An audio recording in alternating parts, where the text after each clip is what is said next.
Hey, this is Brian, and today we have I don't even know a word good enough to use. I normally go real treat, but man, we've been talking here, and Frank is a 30-year-old veteran, real estate, entrepreneur, husband, dad, rides a Harley. Hell yeah. This guy's a man's man, and to sit here and look at a 30-year-old man, I'm a little jealous, Frank. I got to be honest. I'm a little jealous of where you're at in life. Guys, a special guest today, Frank Donley. Frank, tell us a little bit about where you're at right now and what's going on with you.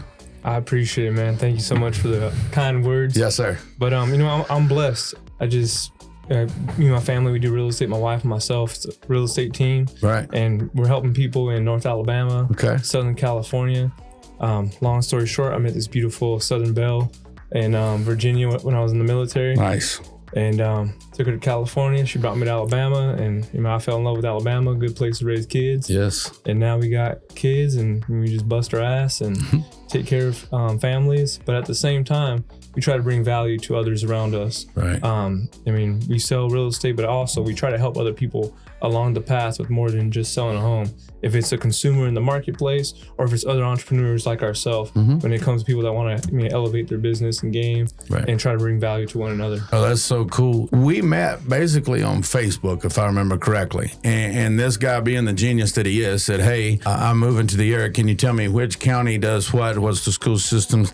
I didn't know the guy was in real estate, but I think he was doing his homework to find out some things. And me being from here, I'm thinking, hey, and then come to find out, we end up, your wife and her brother and my former business partner had the connection there, right? Like they had worked together. And so, small world. Yeah, especially in Alabama, right? So the cool factor is we meet on social media. We're communicating about business. We're helping each other in any way we can. And then we happen to look at our T-ball schedule as we're coaching at the little local park, and we're playing against your boys. And I think we probably spent more time at the playground talking after the game. Yes, we did. Than the game. So, you meet a guy on Facebook, you don't really know who you're talking to. You're talking to a picture, and then you get to know him. Now you're here, brother. I'm honored to have you here. So I just want to tell people, how much I respect you and what you've been able to do. So if you want to start with your military service or where you were at, bring us up to date and kind of paint us a picture here, Frank. Just roll us through your story. So let's just start back from the military. Okay. I left my little small hometown in Southern California, a little farm town. Started getting rough around high school time. So I needed to get away from all the bullshit, and life starts getting rough, and you're 18 years old, getting thrown to the wolves, and you gotta fend for yourself. And I knew I wanted more than what most people were getting in my little hometown. I joined the military. I loved it. I made rank pretty quick. No matter what I do, I give 110%, bust my ass, go balls to the wall. I don't know how to do anything else. So made rank pretty quick in the military. Did 5 years. I was actually gonna do a life, but my wife got pregnant, which was my girlfriend at the time. And man, check her out. You probably see a picture on my Instagram. She's beautiful. She is beautiful. She's beautiful. Yes, in person and in pictures. Yeah, yes. Yeah. It's cool as hell, man. When I found out she was pregnant, I wasn't gonna re-enlist. Right. And I just didn't want to be away from my kids on deployments and shit. Because I've seen what that does. To men, I've seen some of the toughest men. Cry on deployments because they're away from their kids. Sometimes they're crying about their old ladies, pussies, but I'm just kidding. But being away from your kids, man, it's just, it's not easy. Yeah. So I was like, I gotta do something different. So I got out of the military to go do law enforcement. Okay. Law enforcement is one of those things I've always wanted to do. And at this time, I was going through the process, and then whatever reasons I didn't get picked up, and I was like, I'm gonna try again. And then I'm like, dude, I gotta do something while I'm going to school, trying to put food on the table for my kids. Right. These kids are eating me out of the house. Right. And looking at my bank account, I'm like, shit, dude. I'm like, I gotta figure something out. Yeah. So I got my real estate license. Okay. And I was like, I'm gonna do this while I'm going through the law enforcement process. It was the biggest blessing in disguise. It was rough at first 6 months. It took me 6 months to get my first household. So some people, they can come across it and maybe pick up a sell. But most people, they never even sell a house after they get their license. Really? I want to say maybe 33% of the people actually make it in real estate after they get licensed, After 2 years, they're out the business. But it's just, I mean, how it is, unfortunately. But once I started learning how to sell real estate, I started getting involved with a coaching program, which was Mike Ferry organization. And man, they took my business to the next level. Right. I started picking up the phones, dialing, building relationships with the right people. Right. I got a job acceptance with a former law enforcement department. I was like, how am I going to live the lifestyle that I'm living with this job? I was like, if I do take this job, my wife's going to have to work and someone else is going to have to raise my kids. Yeah. So me and the wife talked, and I just told her, hey, I'm going to do real estate. You can stay home with the kids. My wife having that involvement with the children before they went to school. And then I busted my ass those years, a lot of late nights, early mornings. But now we're kind of reaping those benefits because our kids were raised by my wife. And then on top of that, now, like about a year and a half, 2 years ago, my wife started getting involved in the business once the kids started school. Yes. So now we're doing it together. Now we're helping each other. And my kids, they're raised on how we raised them versus, not everybody has that blessing, but I was willing to sacrifice my dream to make sure my kids had what they deserve. And that's what we should do as a man. Wouldn't you agree? I think you guys understand why I said at the beginning, I'm a little jealous of where you're at 30 years old, man. The maturity level, the dedication to your family. But I don't want people to take the wrong picture here. You solidify the real estate business and you put it in a good place. And now your wife's there. And then you look at other opportunities to grow. And that's the cool thing about being around guys like you is I feel like you find a way to be okay with where you're at, but you're never satisfied. I'll never be satisfied. Does that kind of make sense to you? It makes perfect sense. Okay. And I noticed once I start like, oh, you know what, I'll be okay with just, my highest amount I've ever brought in was a little over 300K. Yeah. And then 285 from real estate, some other income from other avenues that probably brought me around 320, 325. Sure. And that was the most I've ever made. But like I tell people, it wasn't the happiest I was because I was away from my kids. There you go. So as a man now, I'm trying to find that balance where I can make good money, but have a good relationship with my children so I can make sure I'm investing in them. But there's gonna be a time where $1 million hits and Sure. you can grow, but I'm not trying to sacrifice my children, Okay. which, if that makes sense. Frank, it makes perfect sense. I'm only going to correct one thing that you just said right there. I think you said if that deal happens, it's going to be a win for you, brother.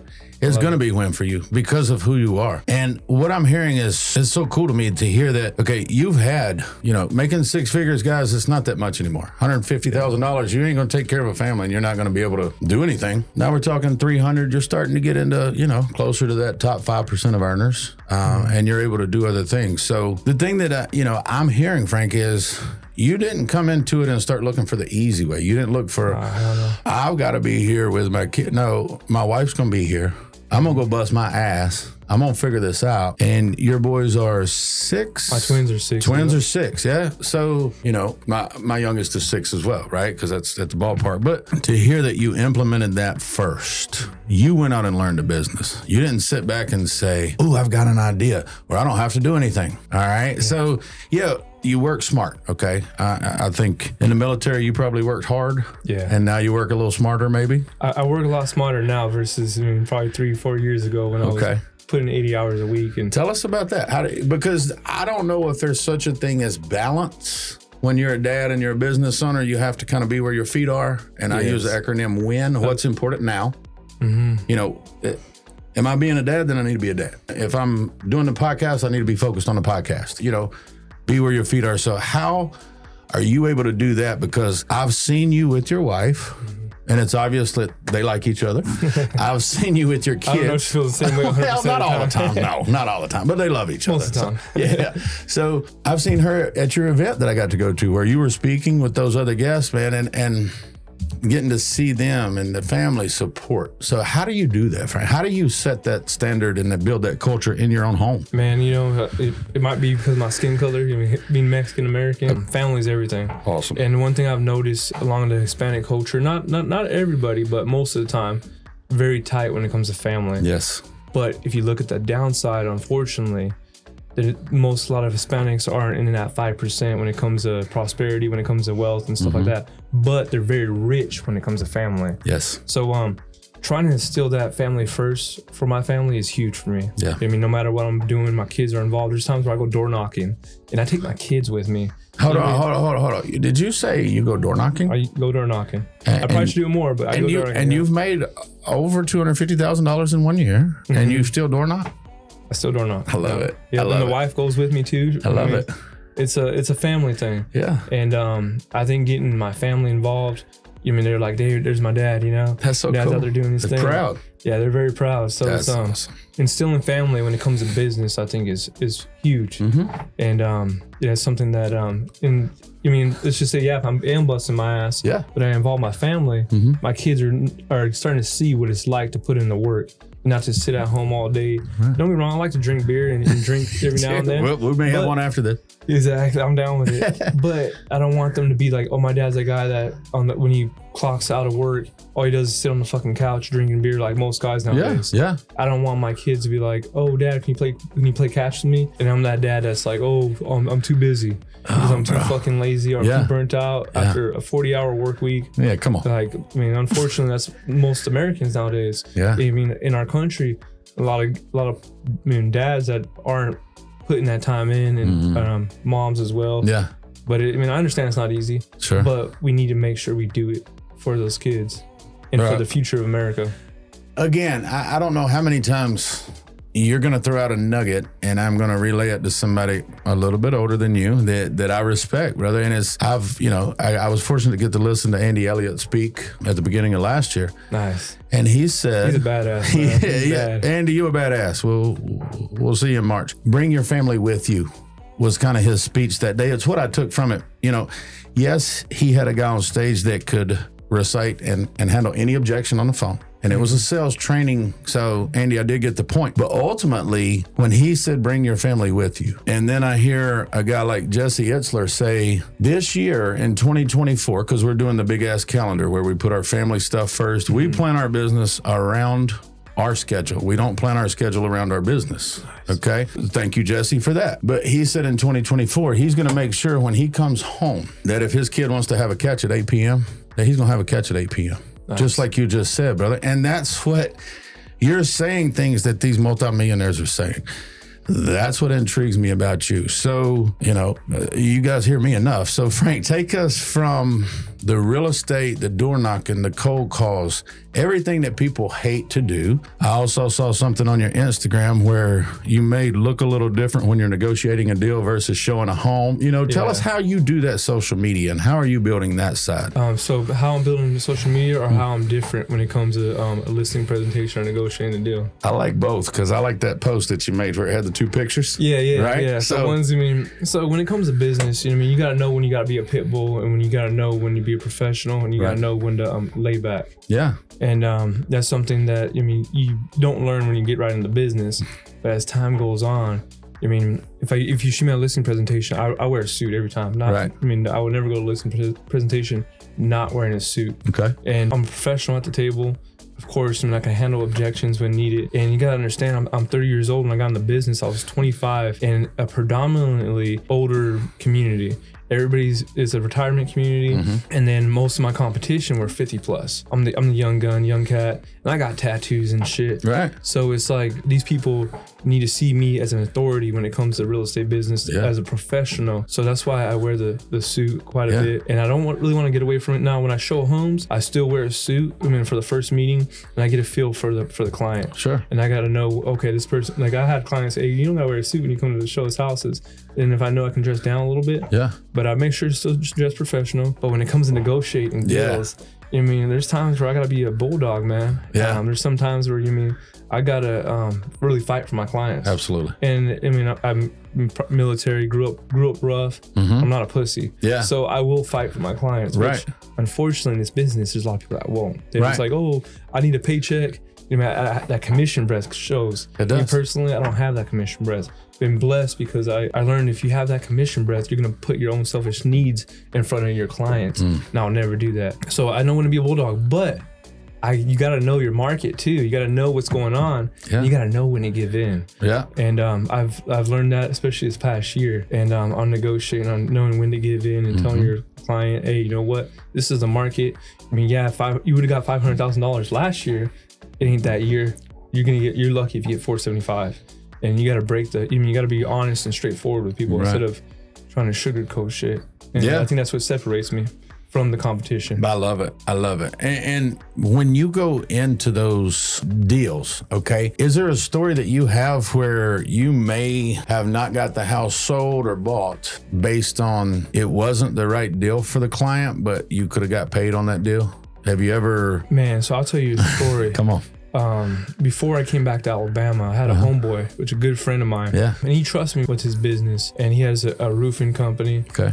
And he asked me to come to his house. He's thinking about selling his house. But I've sat with this guy, I mean, a good friend of mine, multiple times how he said he wanted to start building his rental portfolio. And could have easily listed his house, got his property sold, made 15, 12 grand at the time. Okay. I told him, I was like, you know, I would love to get you top dollar. I can get you top dollar easy. But you did tell me you want to build that rental portfolio, right? And he's like, yeah, I do. I was like, why the fuck don't you just rent this property? And he was like, well, he's like, aren't you supposed to list my house? I was like, yeah, I can make money right now, but what's the right thing to do right now? Yeah. And he's like, yeah. I was like, and I asked him, what's your mortgage right now? He said like 1,100. Right. I was like, you know how much you can rent your house for? And he's like, oh, I think I can get 2 grand.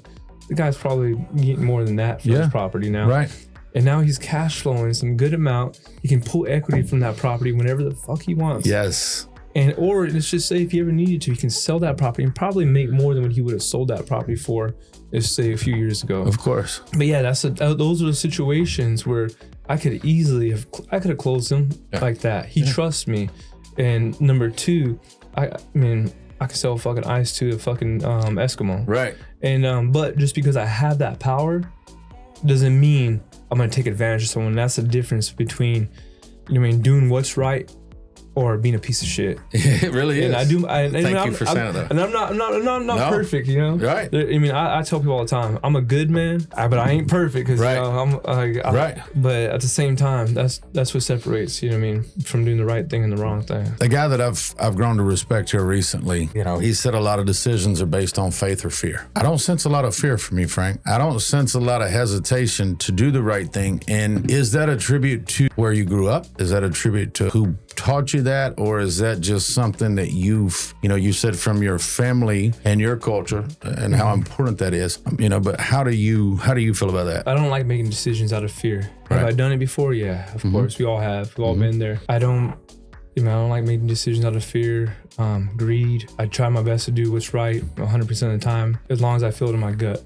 But growing up, I grew up, my life was a roller coaster as a kid growing up. So, I mean, it being a roller coaster, there's times where our family was doing really well, and there's times with no fucking lights, and I had to go to my grandparents' house. Eating top ramen. And there's times where, as a kid, my father was, he's... My dad's my dad. I got you. But he showed me a lot of bad things I want not to do. Probably more than anything. But he showed me certain things how to walk the line. And in certain areas on what to be a man. And I learned how to walk the line because of him. Mm-hmm. And he, of course, I always tell people, like, I'm blessed. God does everything for a reason. Yeah. But he made a lot of the bad things and unfortunate situations made me the man I am today. And then, of course, growing up and then being around in a rough neighborhood, you can either go into that lifestyle, go down a bad path, or you can, I'm going to do this right and go the opposite way. So it was always tough growing up. But once I had that going on for me, but then I also had a good family on my mom's side, which my mom's side's amazing, good Catholic family. Okay. So it was kind of getting pulled in 2 different directions, so I know what's right, I know what's wrong. But at the same time, you got to have balls too, Yeah.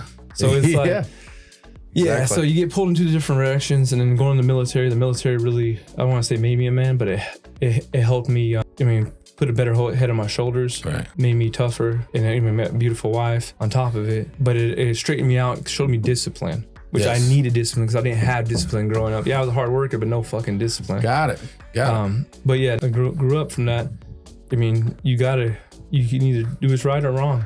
And I choose, I wouldn't say 100% because I'm not perfect, but 99% of the time, I choose what's right. I got you. Sorry for going down the rabbit hole. No, brother, no, it's that's what this is for. And there's so many 30-year-olds out there, Frank, that are trying to figure out if they should get their real estate license and what they should do. And you're providing a lot of insight here.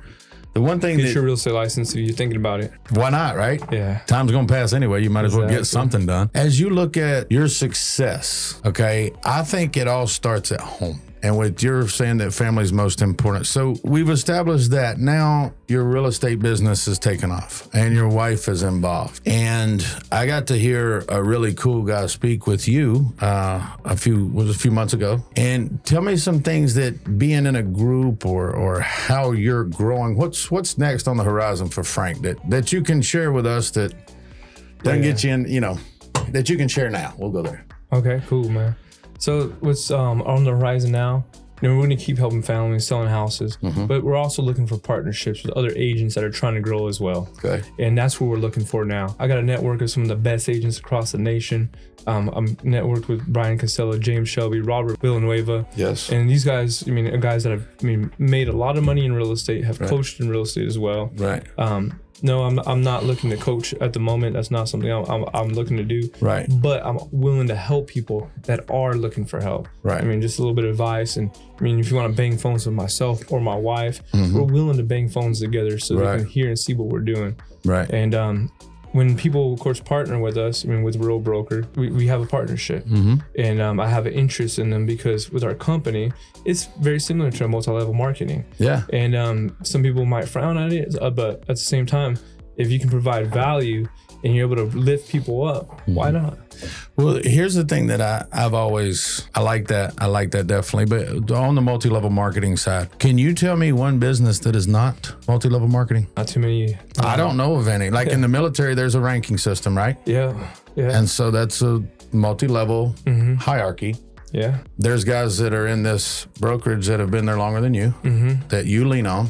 Yeah. And now you're providing the newcomers insight and how to. Yeah. So, and I'm sure there's a couple people that have done a few more podcasts than us and a few people who haven't got started. So as I look at things, it's like, again, what's your perception of it? And Frank, that's the breath of fresh air, I should say, when talking to you, is you see things from a very educated standpoint, from your street smart, your common sense, your military training, your real estate license. You see things from a business standpoint, you see things from an ethical standpoint, but you also look at it from, is this the right thing to do? Like you said, 99% of the time, you're looking at the right thing to do. So, what are some connections or people that have inspired you that you would want to maybe reach out to or give credit to? So I definitely give credit to the Mike Ferry organization. That's a coaching program that I joined. Wasn't my first year, I think it was my second year in business. Okay. First year I sold 6 homes. Okay.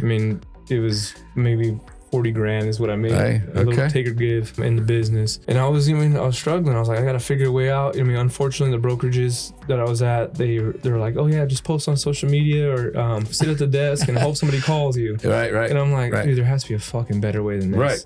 And so I reached out to a bunch of top producers, and then most of them were involved in that coaching program. So I reached out, and at this time, I started learning the processes that they were doing, but I didn't have the money to afford the coaching program, which it was about $1,000 a month or $650 for the lower program. Okay. And I was like, I ain't got the money for that shit right now. Right. I'm like, I barely put food on the table for my damn kids. Yeah. My babies are eating me out the house. Right. And then there was one point where I just said, fuck it. I put it on the credit card. And I hate credit, man. I was like, put it on the credit card. Best thing I ever did, man. I went from 6 to 16 units to 34 units one year. And in California, of course, selling those houses is a little bit more money, of course, in North Alabama. Right. But, I went from 40 to 120 to 225 to 285 in real estate. That's not including other income. That's where it got me over that $250,000, and it was because of that program. I'm very, very thankful, and so I give a lot of credit to the Mike Ferry organization and my measly $300,000 a year. Some of these guys are making $1 million plus. Who gets the most credit though, Frank? The most credit? You. I appreciate that. Because what I just heard you say is you didn't get online and look up realestateguru.com. You reached out to people who were successful in the industry and found out who they're using. Yeah. Right? You got on the phone. Yeah. You used your voice. You told somebody what you wanted and what you wanted to accomplish. And they said, well, this guy can provide that. And you now know it would have cost you money if you hadn't invested in yourself. Yeah. Right? So, man, take this project right here. You know, a few months ago, we're looking at it going, okay, how are we going to fund it? How we get, you just figure it out, right? Badass. You just figure it out, man. If you're an entrepreneur, you better get your ass in here. It is cool. It is cool. So we've got your house in order. Your kids, your wife, the business is growing. You're looking at opportunities to help people.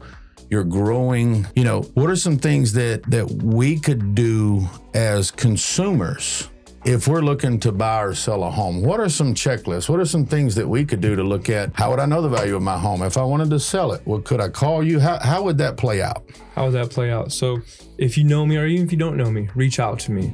I'll get you squared away. I do have something called HomeBot. Mm-hmm. It's a home value estimation, and it keeps you up to date on your home value once a month.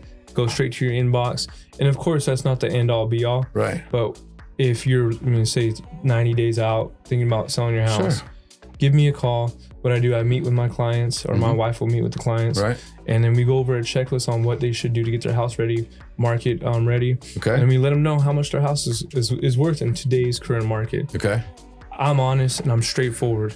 Unfortunately, not everybody's the same way. They'll tell you some bullshit, hoping that you list them, try to list it high.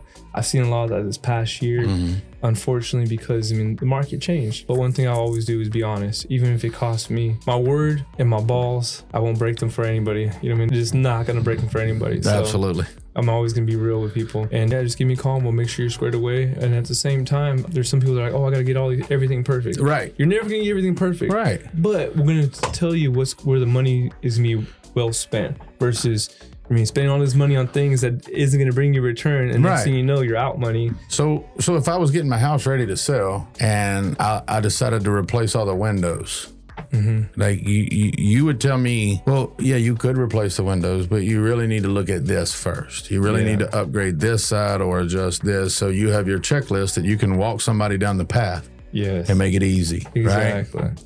Exactly. And the thing is, a lot of people, they think they got to spend a bunch of money.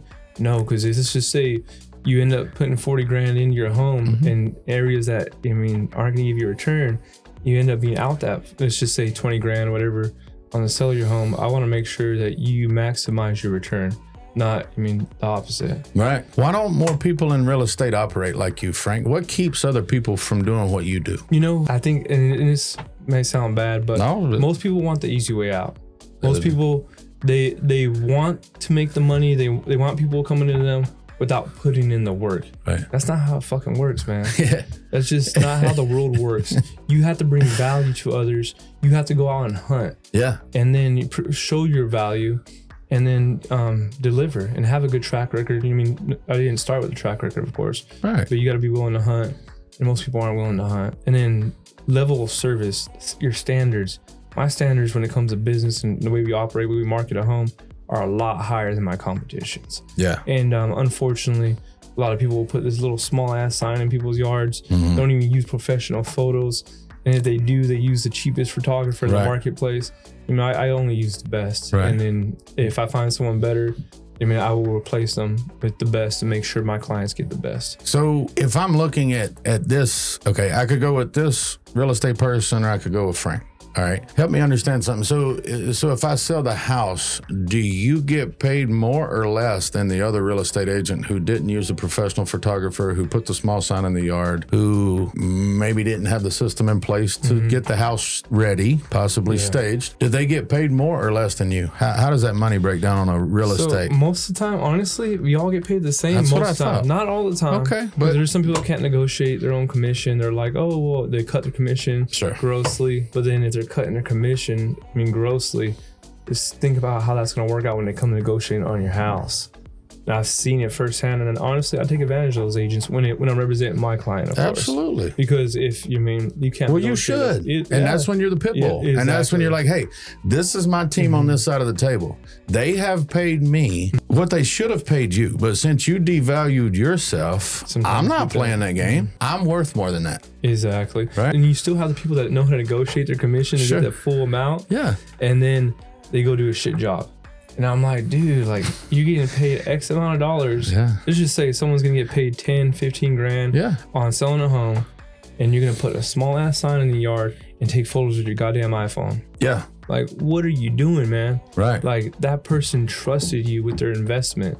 Well, are they going to refer you if you do it that way? Versus, it's very unlikely. Right. It's very unlikely. Right. And that's in our financial business. You know, we've been up and running for about a year. And as you start seeing those Facebook messages complimenting your staff, or, you know, Courtney's actually joined me in the financial, like your wife has joined you. And we got a testimonial the other day. Nice. Without requesting it, you know, and that means it's different. You felt right? good, right? It's different, right? Yeah. It was probably, truth be known, it was probably the most effort that we put on a deal that week, the lowest commission of the deal that week. But like you, we try to do the right thing. We provided them with the exact product they needed. And guess what they did? They went and told people that we're good. Okay, so thank you, you know? I love that. And now. Because you did the right thing. Yeah. And it's like, hey, that pays forever. Yeah. We won't get into the faith and that in depth today, but that is important to us. Oh, yeah. And that's where you reap what you sow. Amen, bro. I just read that out of the Bible. I don't remember the verse, but I just read that out of the Bible a few days ago. Yeah. And that's awesome. I'll get you something. I got a good friend, Jim Gray. What's up, bro? A few weeks ago, he sent me a list of 31 scriptures, 31 gratitude, and 31 promises from God on why we don't need to worry about our businesses and stay focused on those things. So it was about the reap what you sow a couple of days ago. So I was curious if you'd seen that. But back to kind of wrap this up today, Frank, because, you know, I would love to in the future, if you're open to it, maybe when you're showing a home, maybe we do something live from here. Maybe we can show this is what Frank looks like in action. You know, we can definitely have you back in. So I love it. I love hearing badass right now. If somebody would comment below a better word, epic was thrown out earlier, because badass, I don't think it's good enough. You know what I mean? Yeah. Like, this is badass, but we're searching. So please help us. Frank, to wrap up, you know, I always like to when I meet with people, I never want them to need something that I didn't provide. So as we wrap up, how would you look into the camera, what would you share today as your message to the listeners? Message to the listeners? Yeah. Whatever's on your heart, I mean, this is just coming out from the gut. Whatever's in your heart, or whatever's, in your gut feeling, maybe it's God, your intuition telling you to do something, go fucking do it, man. Life's too short to not, whatever you've been having in your mind for the last, year, 2 years, and you haven't gotten to it, go do it. Life's too short to wait. Life's too short to not go out there and do what you want with your life. Go out there and fucking do what you want. That's awesome, bro. This guy right here has made as much money as anybody I know in the real estate business, and consistently. But coming from, you look at everything from your roller coaster upbringing to your success in business right now, and you're the common denominator, Frank. It's cool that you gave credit to those other people, but I want to commend you, and I learned more today. But how can we help? What can we do? The white glove service. That's cool. That's cool. So what does that mean, real quick? What does white glove service is?